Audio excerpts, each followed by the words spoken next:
Qualtrics is live. Here we are. We're live today. I'm so excited, friends. So, first of all, apologies that this is not Lenny over here with us, because Lenny had a personal emergency and found out, late last night that he could not join us today. So my mind starts scouring through who can I ask for a last minute favor? And Kerry, I am so glad you are here. Kerry Hecht, ladies and gentlemen. First of all, round of applause. Friends, I need to fully disclose a few things. Like, I met Kerry, I think it was back in 2011, when I was a qualitative researcher and I was using the platform through a field service provider. At the time it was Dub, and then it became Further. And I don't even know if it exists anymore. Kerry, does it even exist? Yeah. No. Yeah. It doesn't even exist. Yeah. So that's when we met, and I worked with her when 10K Humans or 10,000 Humans was Echo MR. She was one of my favorite partners when I was executing online communities. And many of you know that she is also, or her firm and her team is also helping us to manage one of our expert channels focused on LATAM. So Kerry, thank you for answering the call. Look, it was my pleasure. I was heading back from the gym and I clicked open my email and I saw it, and I was genuinely really excited. So, so thank you for having me. This is one of my favorite parts of the week. I always listen to it. I encourage our staff to listen to it. I think that it does an amazing job of both telling us what to think about, what's relevant, connecting the dots for us, as well as keeping us aware of where to be looking. So I'm a huge fan of the show, and it's absolutely my honor to be here. Oh, well, I'm so glad. Why don't you, I could make an assumption that doesn't everybody know you, but why don't you just take a step back and introduce yourselves to those who don't. I mean, you've been in the industry for, for as many eons as I have, really. Yeah. But so, please share something with everybody for context. Sure. So I'm Kerry Hecht. I'm the CEO and founder of 10K Humans. We are an agency that specializes in recruiting participants for both qualitative and quantitative, as well as community and project management. We have a small insights team. So we do everything on projects A to Z. I have been in the industry. I'm a lifer, as we're called, right? So I think this is my 34th year in the industry, something like that. And I've done everything. I joined in 91 and I'm like, ouch. I know. It's amazing. At some point you're like, there's some diminishing returns in saying that. It feels like there must be, exactly. The collective experience of 4,000 years. Right. Yeah, I'm excited to be here, and thanks for having me. My pleasure. My pleasure. So, again, like, it is no small thing, ladies and gentlemen, when you get that like late night thing, like, can you do this in 12 hours? I mean, it was, that might be an exaggeration, but it was definitely within 14 or 15. It wasn't, you did not have 24 hours to turn this around. So I'm grateful. And I'm sure on some level, Lenny's going to be quite jealous when he realizes that we had a good time today without him. Yeah. So. Well, I always love a good chat with Lenny too. I know. Well, and full disclosure for everybody listening, there is a universe when you could talk to us about whether you want to have a guest spot on here by design, not by emergency happenstance. So reach out to us. That email, theexchange@greenbook.org, is available for that sort of a conversation. But let's get into it, because I got really excited this week about another player in the industry's success with something that's a pretty big accomplishment. So I'm talking about, for those of you who are paying attention on LinkedIn, Zappi, in partnership with PepsiCo, released a book this week, or launched a book. I don't know if it's the official launch, but a book on the consumer insights revolution. So really excited for it's, Steve Phillips and Ryan Barry, both from Zappi, CEO and president respectively, and Stefan Gons and Kate Short from PepsiCo. I don't know Kate, but Stefan was recently on our podcast. So I'm just excited for them. And did you have a chance to check that out? At least the PR about the book?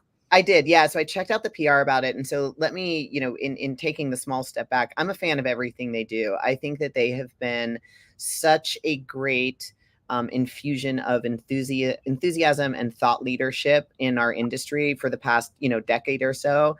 And anything that Ryan does, I'm always a fan of. He approaches it with such authenticity that I really like it. And, the book focusing on busting silos, more organic approaches.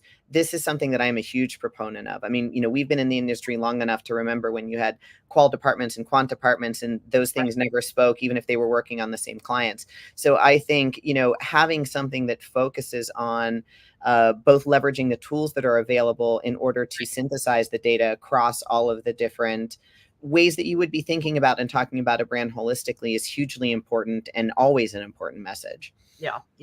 Well, and what I like about it also is they're driving home the fact that insights does drive business impact, right? Yeah. So that is no small thing. I've talked about it on the podcast a lot with some of our guests. Is really, we are talking about using insights to transform business strategy, yes, business decision making in a way that's been dialed up. Again, going back historically, we both have decades of this, but it has been used to inform marketing. It has been used to inform communications, but product development, everything. Yeah, all of it. And now the conversation is definitely shifting into we are transforming businesses through some very strategic work. So it's almost like they and the work of this book will be continuing to escalate the work of the insights professional. So yeah, I totally agree. Yeah, totally agree. And I think that it's, the way that brands have had to adapt over the past 15 years, 10 years, and the way that is accelerating even further with all of the different ways people interact with brands.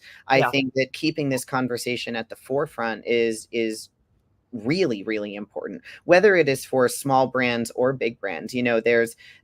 Every brand has to be omni-channel at this point. Every brand has to be thinking about the fact that they don't necessarily have as much control over the way their brand is talked about as they used to. And so all of these tools that come together and making sure that you're looking at things up here and everything's under the same umbrella is really hugely important. And they're such smart guys over there. I mean, I'm always interested in what they have to say. I know. They are certainly one to follow. We talk about them quite a bit. Of course, they were, our first competition, insights, innovation competition. Yeah. We're brand fans here too, because we were a part of it from the beginning. So we talk about them a lot, but yeah, they're super smart guys. There's lots to talk about. Yeah, exactly. So, I want to segue into this next topic that we have. And just full disclosure, I did share a bit of a brief with Kerry, so we're on the same page. Ipsos. So you think about some of the big names, right? Obviously, Zappi is a big name. We all talk about Zappi, newer to the scene. Ipsos is universally, even bigger than that, right? So when Ipsos releases a report and it's even just about their financial performance, I tend to dig in and take a look, like what's going on. I would do the same thing with Kantar, which we'll talk about in a minute. But this report that they came out and Research Live covered it. I don't know if you all, the audience, are listening, might be following what happens on Research Live too, which is UK based. But anyway, Ipsos shared in a press release that they saw a 4.7 revenue increase. And that's despite a few different challenges. And they're very clearly linking revenue increase to some acquisitions. Lenny and I talk all the time about right now we are in a phase of growth through acquisition. Yeah, right. Not necessarily new and unique, but it is the current phase that we're in. But in the US, we might be thinking about the electoral cycle and some of the things that Ipsos is linked with here in the US. But some of these acquisitions are overseas, right? And so I just thought it was really interesting to talk about a global organization like that and how, how when they share reports and results, you can look at it at the micro level of what's happening in our area, but also then the global picture. I don't know. I think it's smart business to take a look at all of that. And I'm glad we're talking about it. I think it is for sure. So, I mean, I very much agree with you. So, we always talk about internally that there's two ways for growth, and one is innovation and one is acquisition. And innovation is fun, right? Innovation is great, but it's also challenging, especially when you are in periods of uncertainty, whether it is cultural uncertainty, electoral cycle uncertainty, or technological revolution uncertainty, right? So but the other side of that, the growth through acquisition, I personally always have a little bit of a mixed feeling about, right? So when you see some of these smaller companies that are really inventive or really doing interesting work, and often the personality of the company is what makes it so special, and you see it get acquired. And of course, this has always been the case that, that this happens, and it will happen more in the future.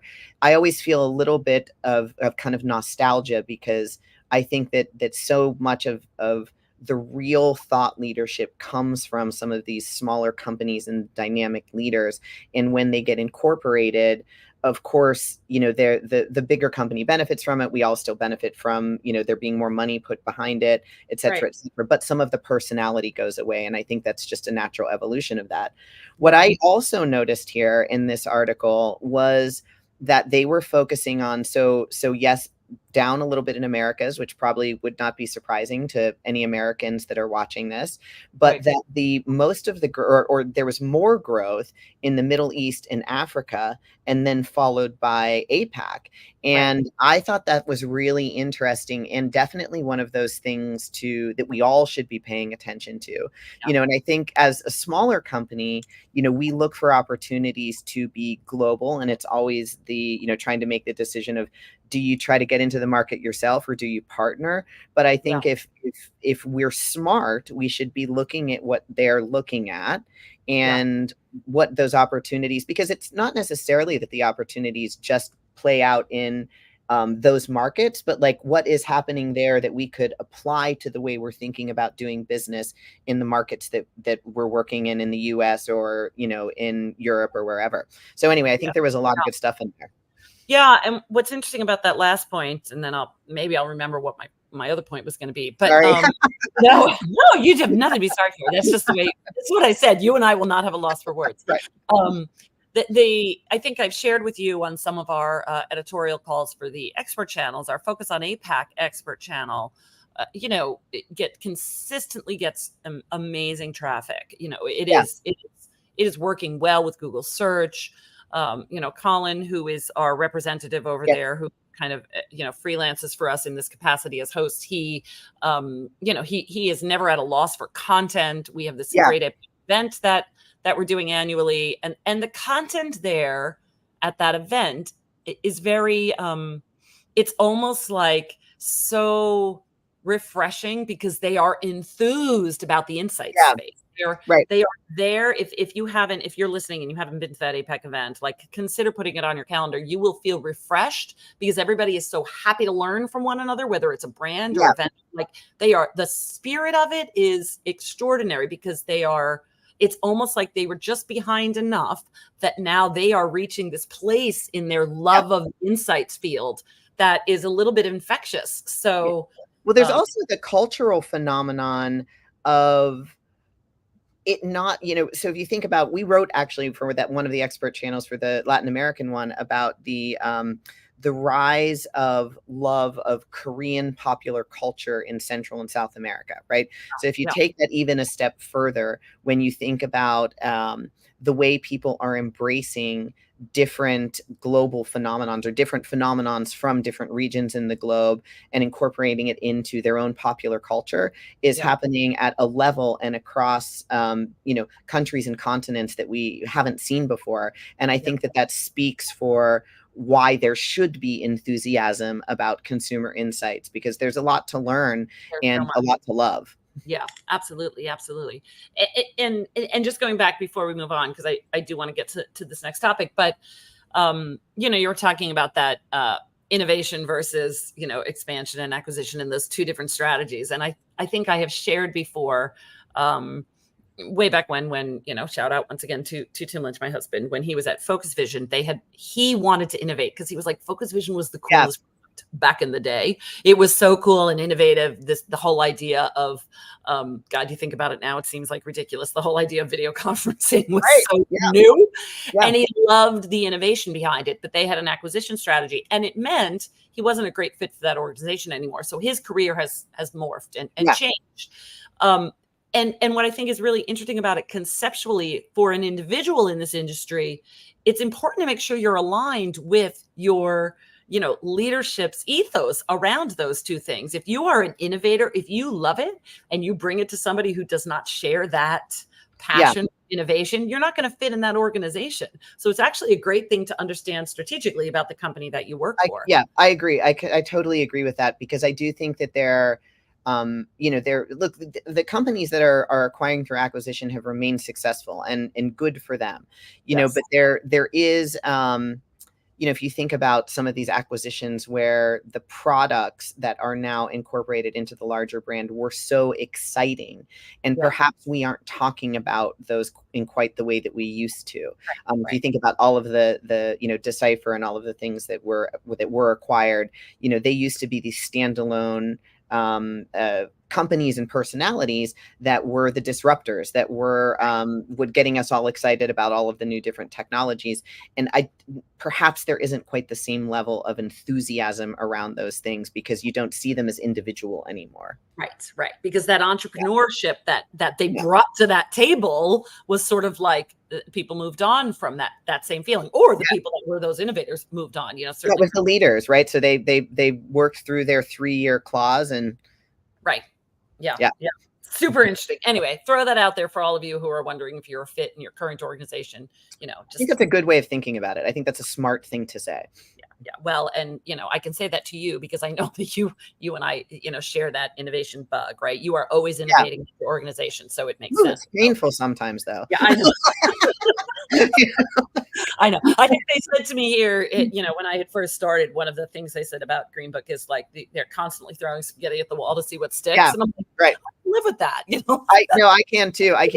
But I think sometimes it's for the people that work with you, it feels like scattershot, and you're like, no, it is connected. I promise. Yeah, exactly. That's so funny. Anyway, so all right, well, let's move on to this next topic, because it's an adjacency. We talk about CX and the customer experience and the work that goes on in that space all the time, because it's this whole other animal that we wrangle. But it's big news because Kantar, Bain, and Qualtrics have kind of started to collaborate on establishing industry-wide CX standards. So that's when they say industry-wide CX standards, they mean it's just going to be, it's bigger than just the CX industry, right? Because Kantar and Bain are in the mix. That's a big deal. So they're looking at benchmarking customer-centric excellence across culture, capability, and execution. So anyway, I thought this was interesting. Yeah. I was like, so, if you think about, and we've been at this a long time, as we've said repeatedly at this point, our industry organizations have the governing industry organizations who do amazing work and are working on a bunch of interesting things right now. But we've always hesitated to take the position of telling people best practices or insisting on best practices. And so I thought that this was really fascinating in that it shows that there is a need and an appetite for establishing these things. And often, as the case is with many things, it's like, well, if you're not going to do it, we're going to do it. So I think this is a really fascinating collaboration, and I look forward to hearing more about it. And I do think it opens the door for a conversation about how we collectively, both as an industry and working within some of the industry organizations, can do perhaps a better job of setting standards and articulating standards. Because I think we brush up against the line of perhaps the politics of saying this is how this should be done. And if you are not, if you're not doing it this way, there could be detrimental effects to our industry, right? And we see a lot of that with data quality and data integrity. But I thought that, something like this was, I was interested and surprised by both the collaboration and the position. Yeah, it's cool. And Carly, I don't know if you can snag the cx-standards.com URL that's in my notes there, but they have put out kind of a place where you can give feedback on these sorts of I like that too. I know. I'm like, way to conduct research about your kind of collaboration in this industry. Like, just, Well, we love that. Yeah. Someone said to me once, many moons ago, when we were talking about marketing research communities, that we should be using them as a marketing tool, right? So if you think about how engaging and clever this is, so number one, great, you're setting some standards, you're teaching people things, you're educating them, you're getting them to participate. that's marketing for these. Like, I can't tell you the last time I thought of Bain, right? Yeah. You know, and now as soon as this call is over, I'm going to be digging in on this a little bit more. So your marketing worked. You've got, you know, I'm in. I know. Well, and it's also, this is something I appreciate because it's super buttoned up. They plan to launch the new standards on, you know, what's been deemed as CX Yeah. Day, you know, October 1st. And I'm like, also, way to say, and we'll launch it by a day. Like, it's just that kind of putting a ribbon on a package that I'm like, I love that. I love when it's so smart. up. So cool. Like, Smart. Yeah, smart, right? So of course, so those three organizations together, super smart, doing good things for the customer experience, which is like, you know, we all should be. Yeah, because it's ever changing right now. I mean, we've already touched on the need to change, you know, with what Zappi is doing. Like, these things all kind of fit in together with, we have to be thinking about this in a different way than we've thought about it before. Yeah, for sure. So all right, so let's do another angle right to this, because this is like, speaking of customer loyalty, like, let's dig into another article that Letty and I found this week from The Wise Marketer. That's the name of the publication, but it's called Rethinking Zero-Party Data. Yes. And it's talking about from a brand standpoint, like, first of all, it does a great job defining right in the text there what zero-party data really is, and then talks about kind of the expanded definition of it in our very connected world. So anyway, it's, I don't know this gentleman. The author is St. John Denkins at Data Sapiens. So hats off to him, because it feels like a bit of a primer, and yet at the same time, it stretches your thinking a little bit. What'd you think of this? Yeah, I thought it was really interesting. And I thought that, you know, the first place my head went was big data, right? So we've been talking about this for a very long time, especially, you know, over the past decade, as things have shifted, like, shopping is primarily done online, and all of the different ways that, you know, that we've been gathering data about people. And I think that, you know, it's one of those things that I don't think consumers think about the same way that we do, but you know, we'll touch on that a little bit more with like the privacy things like this. But every time you download an app, right, and you accept the terms and conditions, and those terms and conditions are to be collecting all of the data that you're using on all of the other apps that you're doing, right? And so, you know, it's not a new thing to be collecting this kind of data. It's not a new conversation to be talking about what do we do with it. But it is an interesting new framing.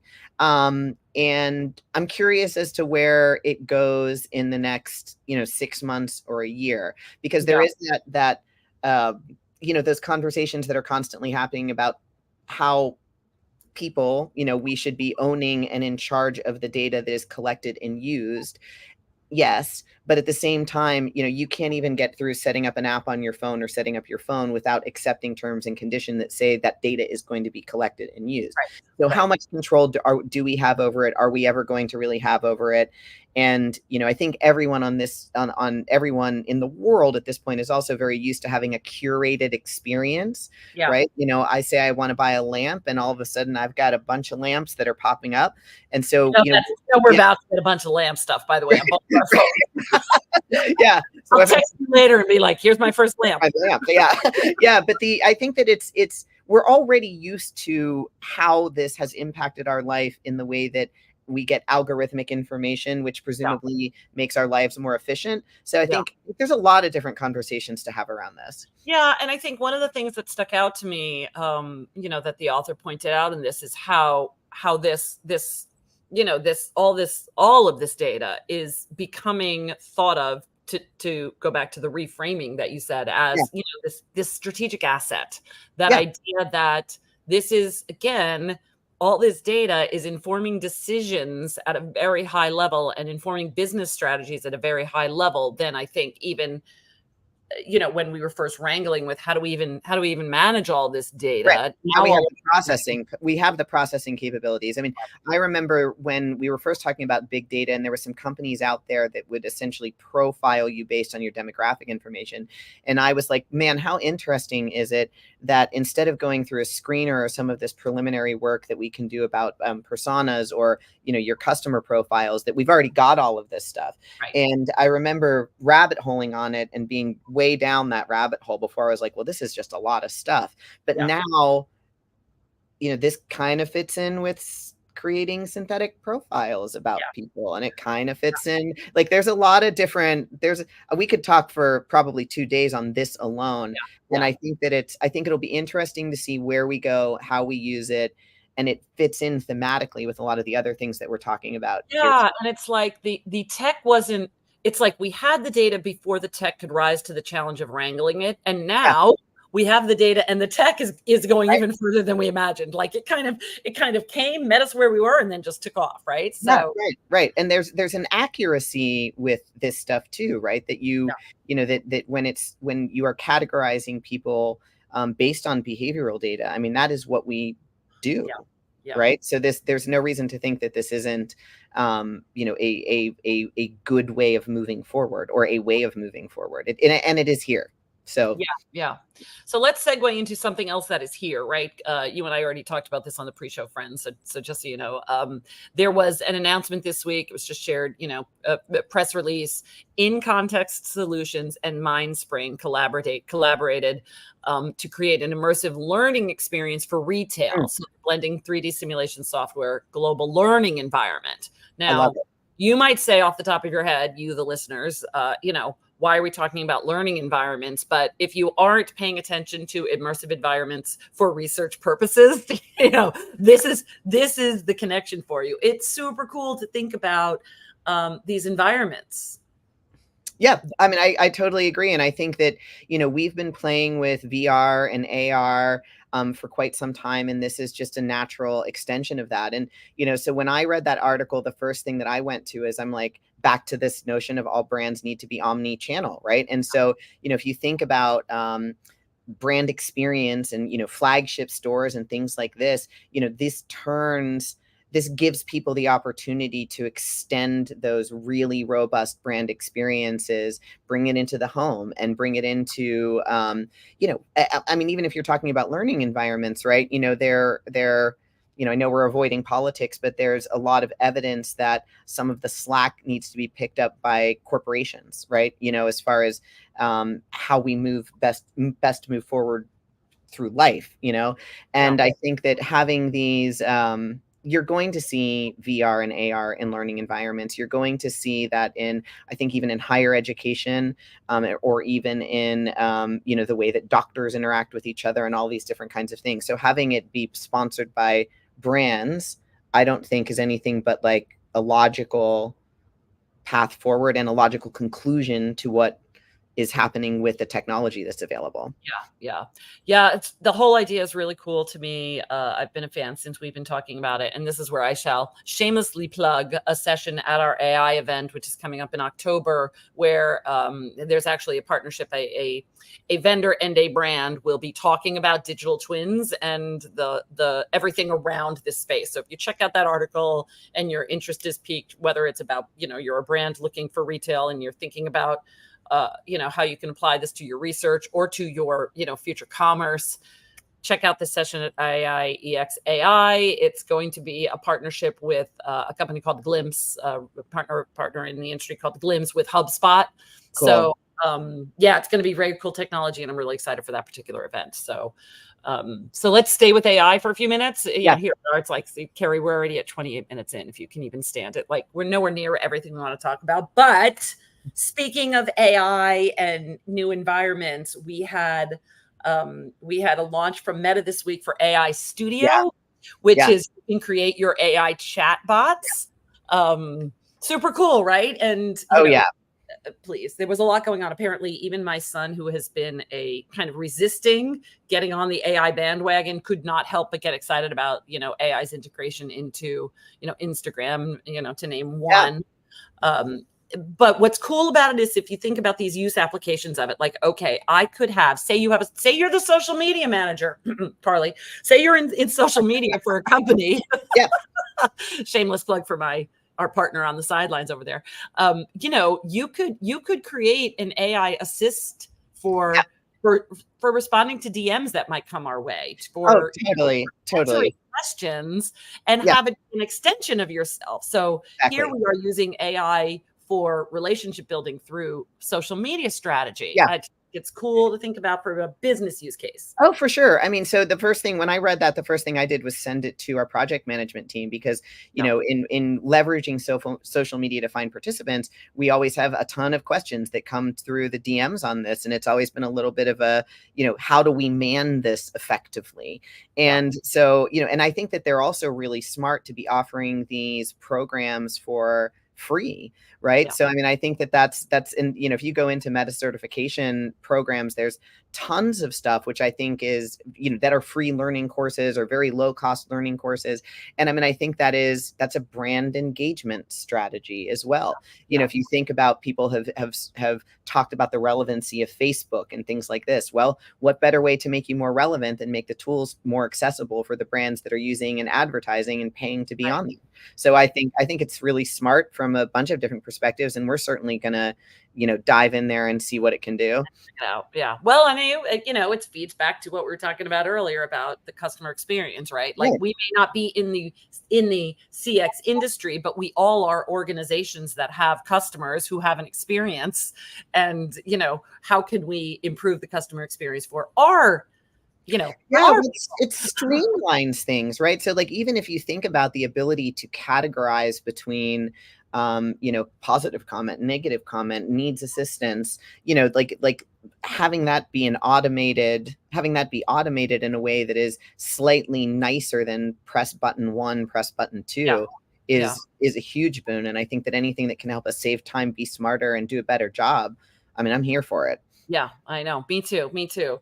So, I mean, here we are. We're at 30 minutes. Let's skip this next one. You know, you know, just I'm going to just kind of say it really quickly. We won't dig into it. Carly, if you want to share the link. It's interesting. If you're curious about Meta, MR Web just shared, you know, Meta's settlement, $1.4 billion settlement with Texas over biometric privacy violations. So while we're talking about Meta, it's not all like, you know, daisies and I was surprised with how fast that moved. When I read the article that started in 2022 and they already settled, I was really surprised by the speed with which that went. Yeah, that's so interesting, right? Because it doesn't usually, you know, it usually takes quite a bit longer, right? Yeah. So yeah, but yeah, anyway, so check it out if you're interested and you want to stay balanced about Meta. But let's just dig into this EU law. So EU for everybody listening, EU came up with an AI law that went into force. It is going to be a comprehensive AI law aimed at fostering innovation while ensuring citizen protection and business compliance. So like,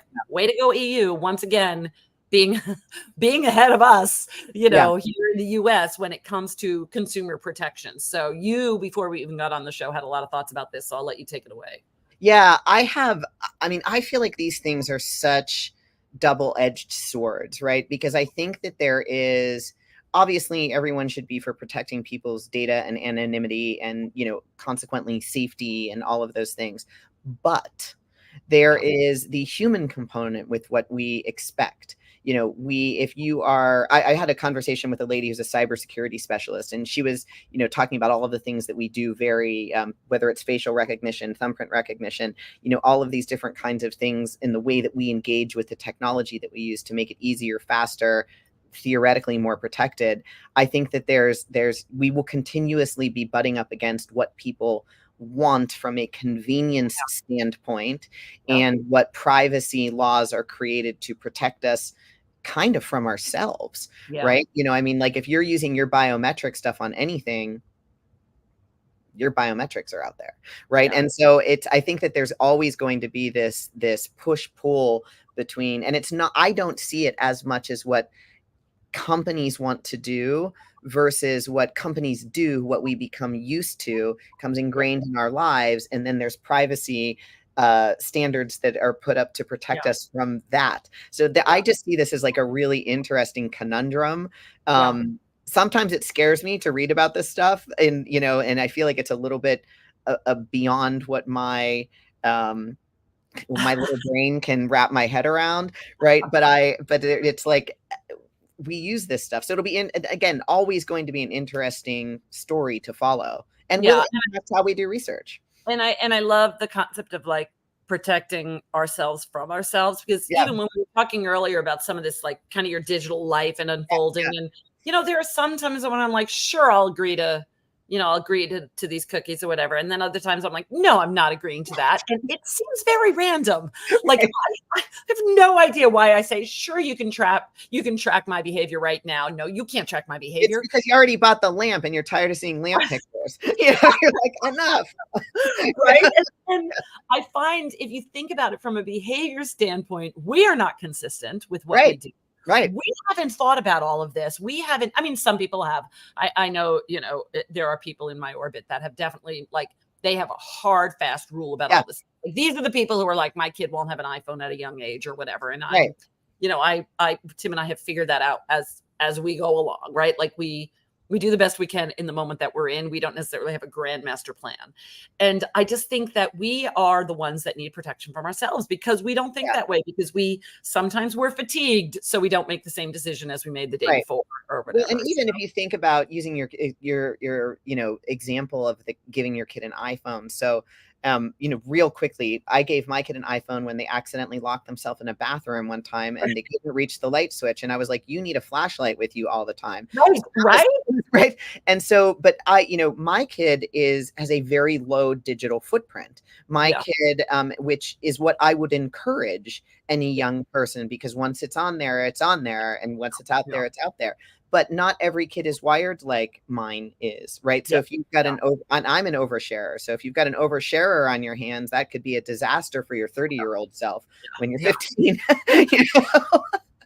So, right. Well, nothing gets them to, take a step back than, a mother who might embarrass them on social media. Right. That is true too. Yeah. Really, I get a lot of like private messages with like, the emoji with like tears coming out of their eyes. Please I'm like, what's wrong with that? Right. Yes. Kids keep us honest. Oh my goodness, friends. We could probably go on and on and on, but we're going to wrap because I still have a few things to plug. And I know Carly's like, when am I putting up these things? So, Kerry, before we wrap, and I say thank you from the bottom of my heart, which I will say momentarily. Oh, this is great. This is, great. I'm so glad. Friends, you can register for our 2 next events, LATAM and IAXAI. Those Carly's putting up, use the codes, get the discounts. LATAM's coming up in September. I will not be there, but Kerry will be, right? I'll be there. Yep. So thank you very much for that. And then our AI event, which is coming up in October. That's a virtual event. You can attend a lot of it for free. There is an intensive program the week prior for anybody who wants to get up to speed so they don't feel behind during the actual program itself. So take a look at that, and you can always, and that's like a nominal fee. It's like $75. So you'd be getting a discount on a not a high priced ticket to begin with. So worth it to get kind of this immersion into getting up to speed with AI. So other things Green Book related are, we talked about our APAC event, which is coming up next February. That call for speakers is out.